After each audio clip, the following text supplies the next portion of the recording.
В Абхазии проживает более 23 тысяч людей русской национальности. Среди них политики, общественные деятели, искусствоведы, врачи, учителя и другие.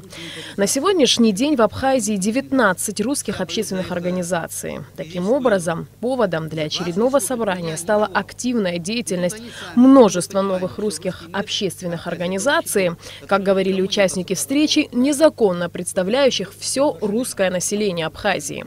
Как не раз отмечали организаторы встречи, активистом или председателем таких организаций не может стать человек без абхазского гражданства.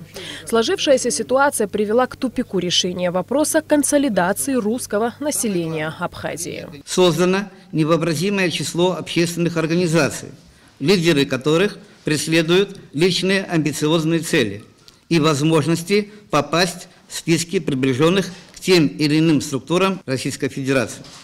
И в этом соревновании амбиций забыто о людях.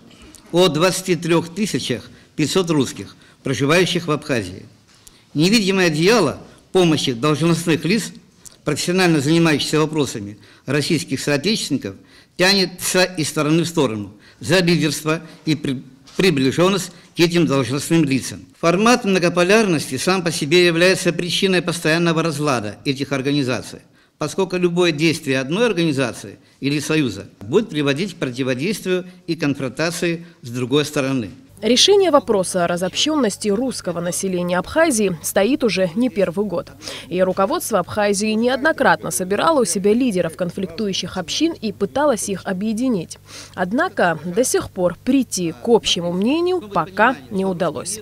На собрание был приглашен герой Абхазии, в разные годы занимавший высокие государственные посты Аслан Кубахия. Люди, которые не знают ни нашей традиции, ни наши обычаи.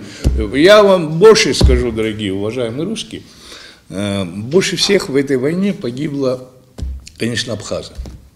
Но второй по численности погибших за независимость Абхазии – это русские. Более того, скажу, больше половины из этих русских погибших – это жители Абхазии. На поле боя все были бойцы вооруженных сил Республики Абхазия. Мы люди, как и с одной платформы. Мы граждане этой страны. Мы патриоты этой страны. Независимость Абхазии – это смысл нашей жизни. По окончании встречи, обсудив доводы и материалы представленных докладов, участники собрания приняли резолюцию. Было решено создать рабочую группу для поиска выхода из сложившейся ситуации и поставить в приоритет интересы коренного русского населения Абхазии.